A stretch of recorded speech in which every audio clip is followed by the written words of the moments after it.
யாரு வாரிசுங்கிறத மாமா கிட்ட சொல்லிடலாமா?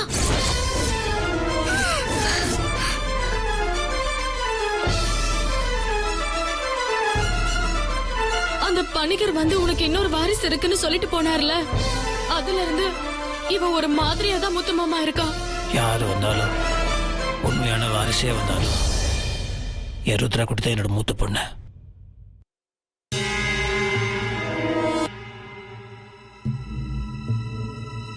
எல்லாரும் வந்ததுக்கு ரொம்ப நன்றி.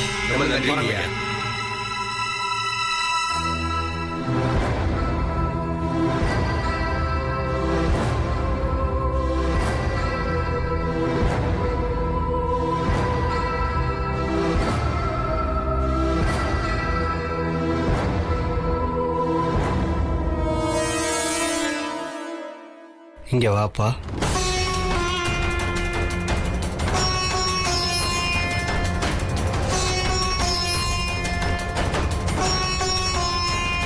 ரொம்ப நிறைவா இருந்துச்சுப்பா. பந்தி பரிமாறும்போது சாப்பிட்றவங்க மனசு குளிரணும்னு சொல்லுவாங்க. உங்க சாப்பாட்டுல எந்தவித குறையும் இல்லாம உன் மனசு மாதிரியே இருந்துச்சுப்பா. ஆனா என் மனசுல இறைவன் மூலியமா உதிச்ச எண்ணத்தை வேற வழி இல்லாம உன்கிட்ட பகிர்ந்துக்கணும்னு தான் நான் உன்னை கூப்பிட்டேன். உன் உயிருக்கு ஆபத்து இருக்குன்னு தெரிஞ்சும் கூட உன்னோட வாரிசு யாருன்னு தெரிஞ்சுக்கணுங்கிற ஆவலோட இருக்கல்ல, அந்த சந்தோஷம் உன் முகத்துல தெரியுது. இப்ப வாரிச பார்க்கணுங்கிறது வெறியா ஒரு மாதிரி நிக்குது இப்போ. ஆமா சுவாமி, எனக்கு வேற எதுவுமே வேண்டாம். என் வாரிசு எனக்கு கிடைச்சா போதும். வேற எதை பத்தி நான் கவலைப்படல. என் உயிரே போனாலும் பரவாயில்ல. என் உயிரை விட என் குழந்தை தான் எனக்கு முக்கியம். என் வாரிசு எங்க இருக்குன்னு எனக்கு தெரியணும். அது போதும், அது போதும் எனக்கு. இல்லப்பா, அவரு சொன்னது மாதிரி அது உயிருக்கு ஆபத்து கொடுக்கிற விஷயம் மட்டும் இல்ல. உன்னோட வாரிசு யாரு என்னன்னு தெரியறப்போ அது இதுவரைக்கும் சந்திக்காத ஒரு மாபெரும் அவமானத்தை இந்த ஜமீன் சந்திக்க போகுது.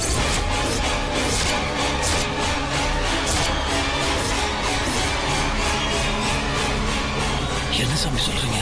நான் எதையும் சொல்லலப்பா, இறைவன் சொல்றதைத்தான் நான் சொல்றேன். அதனால உனக்கு உன் வாரிசு முக்கியமா இல்ல உன் உயிர் உன் குடும்பத்தோட கௌரவம் முக்கியமான்னு நீ யோசிச்சு முடிவு பண்ணு.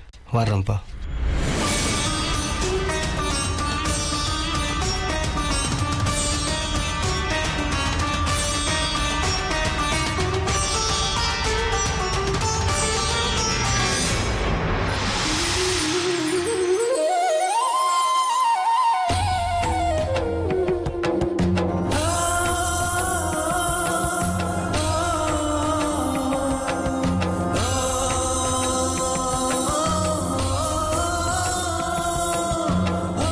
சாமி, எனக்கு எதுவுமே முக்கியம் இல்ல. என் உயிர் எனக்கு முக்கியம் இல்ல. இந்த ஜமீனோட கௌரவம் அது எதுவுமே எனக்கு முக்கியம் இல்ல. எனக்கு என் குழந்தை தான் முக்கியம். என் குழந்தை எங்க இருக்குன்னு உங்களுக்கு தெரியுமா? தெரிஞ்ச சொல்லுங்க சாமி, தயவு செய்து சொல்லுங்க சாமி. விதியை மாத்துறதுக்கு யாரால முடியும்? சொல்றேன். ஆனா நான் சொல்ல போறது மிக கடுமையான விஷயம். எவ்வளவு கடுமையா இருந்தாலும் பரவாயில்ல, அது எவ்வளவு கஷ்டமா இருந்தாலும் பரவாயில்ல, நான் அதை பாத்துக்கிறேன் சாமி. என் வாரிசு நான் கண்டுபிடிக்கணும். என் குழந்தை எனக்கு வேணும் சாமி. அதை நான் பெரிய இருக்கிறேன் சாமி. நீங்க சொல்லுங்க சாமி, எதை வந்து நான் பண்றேன் சாமி. சொல்றேன். பொதிகை மலை உச்சி இருக்கே, அந்த உச்சியில ஒரு காளி கோயில் இருக்கு. அந்த காளிக்கு தீச்சட்டி ஏந்தி யாத்திரை பண்ணணும். அந்த யாத்திரைங்கிறது சாதாரணமா நடக்கிற காரியம் இல்லை. இங்க இருக்கிற அம்மன் கோயில்ல இருந்து நீ பறவக்காவடி எடுத்து ஏரிக்கரை அம்மன் கோயிலுக்கு போகணும். அங்க போய் ஒரு பூஜை பண்ணணும். அந்த பூஜையை முடிச்சதுக்கு அப்புறம் அந்த ஏரிக்கரை அம்மன்ட்ட வேண்டிட்டு ஏரிய கடக்கணும். அதுக்கப்புறம் தான் அந்த பொதிகை மலைக்கு போகணும். அந்த பாதை ஒரு ஆள் மட்டும் நடந்து போற அளவுக்கு தான் இருக்கும். விலங்குகள் நடமாட்டம் இருக்கலாம், இயற்கை சீற்றங்கள் இருக்கலாம். அது எல்லாத்தையும் மீறி மலையுச்சிக்கு போற அந்த பாதை வழியா நீ காட்டுப்பகுதியை அடையணும். அந்த காட்டுப்பகுதியை கடந்து போய் மலைஜாதி மக்கள் கும்பிடுற அந்த காளியோட காலடியில போய் நீ கொண்டு போற தீச்சட்டிய எந்தவித தடங்களும் இல்லாம வைக்கணும். இத பாருப்பா, நீ மட்டும் அதை செஞ்சிட்டா அந்த காளி உன் வாரிசை அடையாளம் காட்டிடுவா.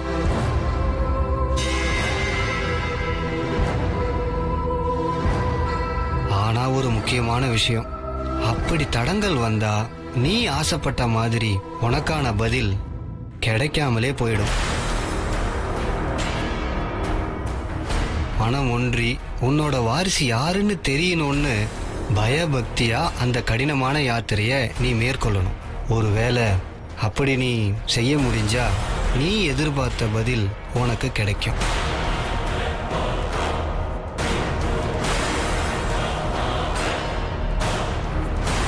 பண்றேன் சாமி, கண்டிப்பா பண்றேன். நல்லா இருப்பா, நல்லா இரு. நீ நினைச்சது நிறைவேற உன்னை நான் ஆசீர்வதிக்கிறேன்ப்பா.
வாம்மா, நீ சின்ன குழந்தை, ஒன்னாலேயே மனசுல உள்ளதை வெளிப்படுத்த முடியாம கண்ணீர் தடுக்குதில்ல.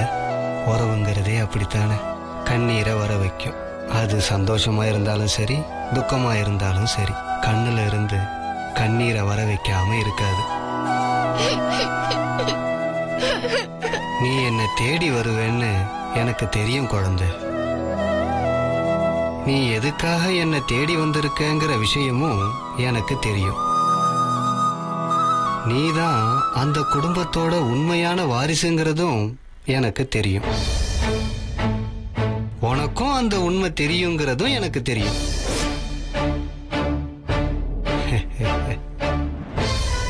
ஆனா அந்த உண்மையை வெளிப்படுத்தினா உங்க அப்பாவோட உயிருக்கு ஆபத்துங்கிறதுக்காக நீ சொல்ல முடியாம மனசுக்குள்ளேயே வச்சுக்கிட்டு மருகிக்கிட்டு இருக்கிறது உன் கண்ணுக்குள்ளேயே தெரியுது.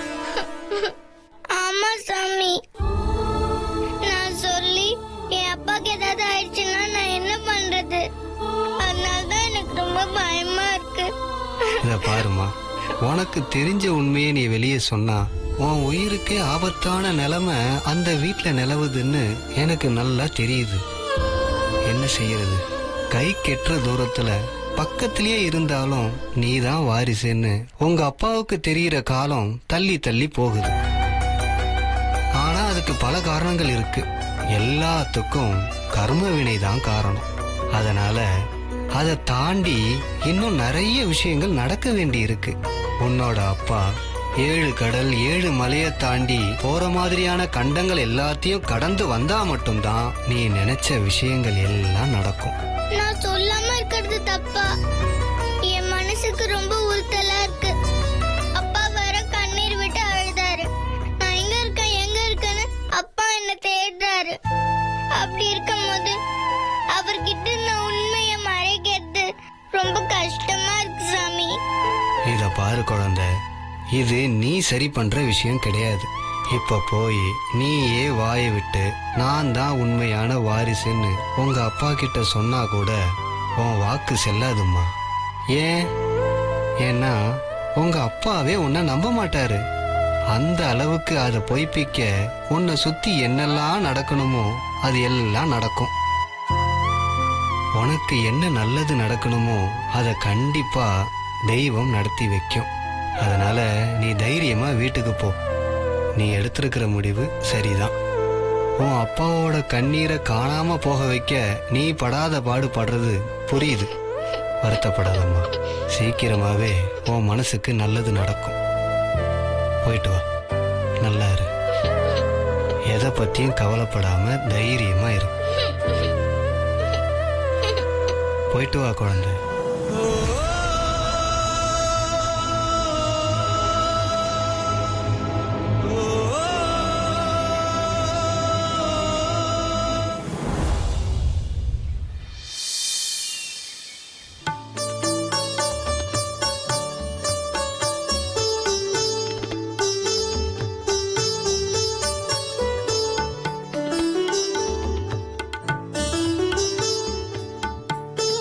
முத்தரசு, நீங்க சொல்றத கேட்டு ரொம்ப சந்தோஷமா இருக்கு. பெரிய வீட்டுக்கு ஒரு வாரிசு வரப்போகுதுன்னா எங்களுக்கு எல்லாம் எவ்வளவு சந்தோஷம் தெரியுமாப்பா? அது மட்டும் இல்ல, உங்களுக்கு ஒரு வாரிசு இருக்குங்கிற விஷயம் கேள்விப்பட்டதும் உங்க மனசு ரொம்ப குளிர்ந்து போயிருக்கும். எங்களுக்கும் ரொம்ப சந்தோஷம். இத கேள்விப்பட்டதும் ஊருக்கே நல்லது நடக்க போகுதுன்னு தான் எனக்கு தோணுச்சு. என்ன பொறுத்த வரைக்கும் இந்த விஷயத்துல யாரு என்ன சொன்னாலும் நீங்க கவலைப்படாதீங்க. உங்க வேண்டுதலை நல்லபடியா நிறைவேத்துங்க. ரொம்ப நன்றிங்க. பொதிகமலை மகாகாளிய தேடி நீங்க போக போற யாத்திரை பிரமாதமா முடியும். உங்களுக்காக இந்த ஊரே பூஜை பண்ணி உங்களை வழி அனுப்பி வைக்கும்பா. போற வழியில எத்தனை தடைகள் வந்தாலும் அதையெல்லாம் தாண்டி போன காரியத்தை நல்லபடியா முடிச்சிட்டு நீங்க வெற்றியோட திரும்பி வர போறீங்க. அதுக்காக இந்த ஊரே உங்களுக்காக வேண்டிக்கும். தைரியமா போயிட்டு வாங்கப்பா. ரொம்ப நன்றிங்க. இந்த யாத்திரைக்கு போகணும்னு சொன்னோன்னே என்ன பிரச்சனை வரும், என்ன தடங்கள் வரும்னு நானே கொஞ்சம் தயக்கமா தான் இருந்தேன். ஆனா நீங்க இப்ப பேசினதை கேட்டதுக்கு அப்புறம் நீங்க சொன்னதெல்லாம் எனக்குள்ள ஒரு புது தைரியத்தை கொடுத்துருக்கு. அது சரிப்பா. உன் வாரிசு யாருன்னு இந்த ஊர் உலகத்துக்கு தெரியறப்போ உன் உயிருக்கு ஆபத்து வரும்னு சொல்றாங்களே, அதுக்கு என்னப்பா பண்ண போற? என்னையா இது அநியாயமா இருக்கு? பெத்த பிள்ளை யாருன்னு தெரிஞ்சா செத்து போயிருவாங்களா? அது எப்படி போகும்? ஆத்தா என்ன அவ்வளவு கருணை இல்லாதவளா? நீ அத பத்தி எல்லாம் கவலைப்படாதப்பா.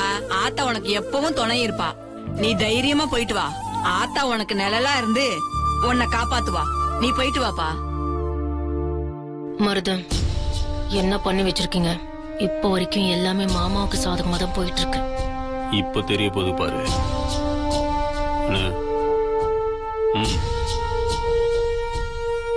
ஒரே ஒரு விஷயம் நான் பேசணுங்க. இந்த வேண்டுதல் யாத்திரை எவ்வளவு கஷ்டங்கிறது நம்ம எல்லாருக்குமே தெரியும். இத நல்லபடியா எல்லா தடங்களையும் முறியடிச்சு செஞ்சு முடிச்சிட்டா ஊருக்கு நல்லது. ஆனா அப்படி செஞ்சு முடிக்காம போயிட்டா ஊருக்கே கெடுதல் வருங்கிறது ஐதீகம். இதுவும் எல்லாருக்கும் தெரியும். இதுவரைக்கும் இந்த யாத்திரைய பண்ணி முடிக்கிறேன்னு போன யாருமே ஒருபடியா பண்ணி முடிச்சு திரும்பி வந்ததில்லை. அப்படி நடக்கிற சமயத்துல ஊர்ல மழை இல்லாம போகும், பயிர் பச்சை எல்லாம் வாடி போகும்னு நம்ம எல்லாருக்குமே தெரியும்ல. அதனால நீங்க எல்லாருமே நல்லபடியா யோசிச்சுங்க. ஊரு முக்கியமா இல்ல ஜமீன் முக்கியமான்னு பாத்துக்குங்க.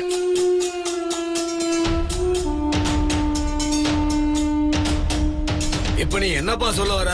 இவர் சொன்னதுமே ஆளுக்கு யாத்திரையா தொடங்குன்னு சொல்றீங்களே ஒழியா இந்த ஊரோட நன்மையை பத்தி யாரும் யோசிக்க மாட்டேங்கிறீங்க. என்னப்பா நீ ஜமீனுக்கு வாரிசு இருக்குன்னு கிளம்புறாரு, நீ என்ன முட்டு கட்ட போடுற? நன்றி உள்ளவங்க பண்ற காரியமா இது? நன்றியை பத்தி நீங்க பேச வேண்டாம், அது எல்லாருக்கும் இருக்கு. அவரு ஊர நன்மைக்காக கேள்வி கேட்கிறாரு, அதுக்கு முதல்ல பதில் சொல்லுங்க. இப்படி கேக்குறதே தப்புன்ற அப்புறம் என்ன பதில் சொல்ல வேண்டியிருக்கு? என்னப்பா இப்படி பேசுற? என்ன பதில் வேண்டியிருக்கு? பேசுற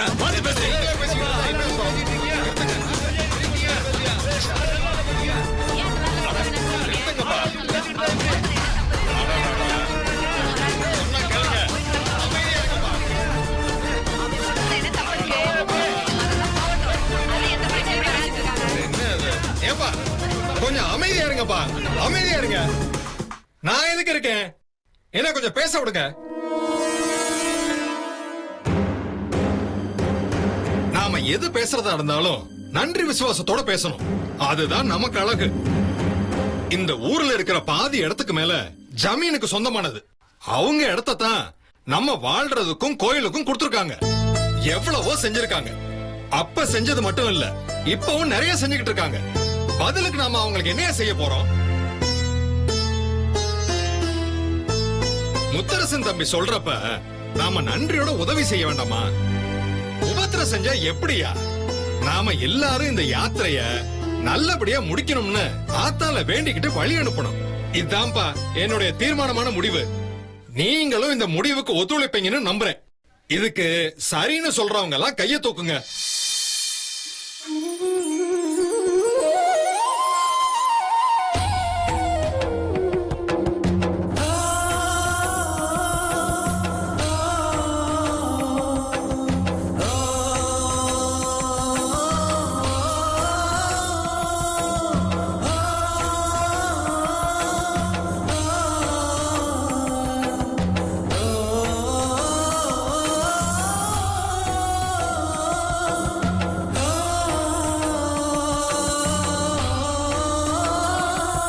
முத்தரசன் தம்பி, அப்புறம் என்ன, சந்தோஷம் தானே?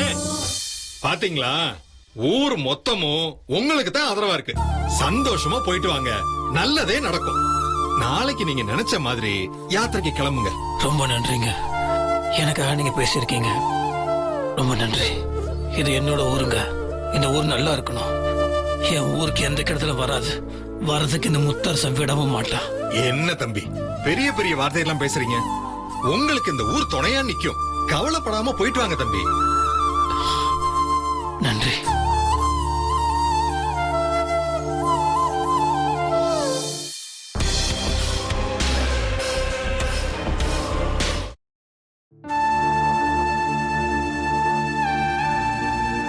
நாளைக்கு நடக்க போற யாத்திரை நல்லபடியா நடக்கணும்.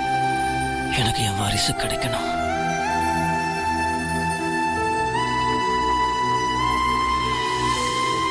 அப்பா, ருத்ரா குட்டி, வாங்க வாங்க வாங்க. என்னடா செல்லக்குட்டி, எப்ப வந்தீங்க? என்னடா அப்பாவை அப்படி பாக்குற? அப்பா, எனக்கு ஒரு மாதிரி மனசுக்கு பயமா இருக்குப்பா.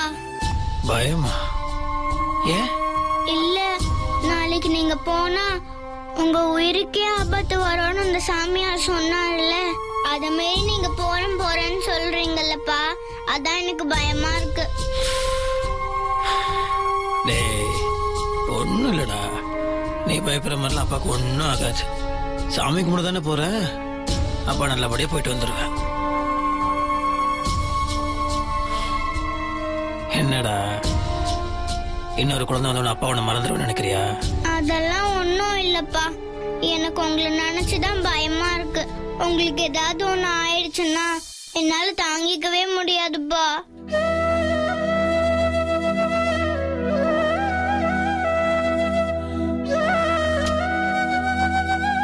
ஒன்னும் ஆகாது. அப்பா நல்லபடியா போயிட்டு நல்லபடியா முழுசா வந்துடுவேன். நீங்க இருக்கீங்கல்ல, உங்களை பாத்துக்கணும் இல்லையா?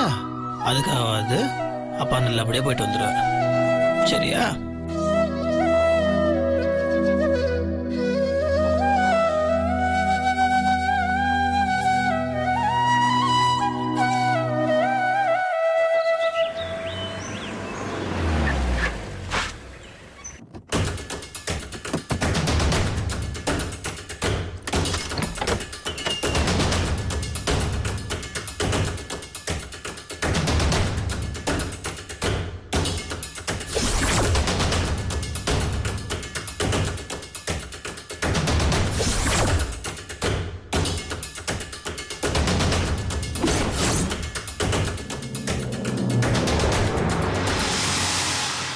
என்ன ஸ்வேதா இது? என்ன புது செட்டப்பா இருக்கு? இங்க எதுக்கு இப்ப வந்திருக்கோம்? ஏய் சொல்லு ஸ்வேதா, என்னதான் உன் திட்டம்? பதில் சொல்லாம இருந்தா என்ன அர்த்தம்? சொல்றேன்.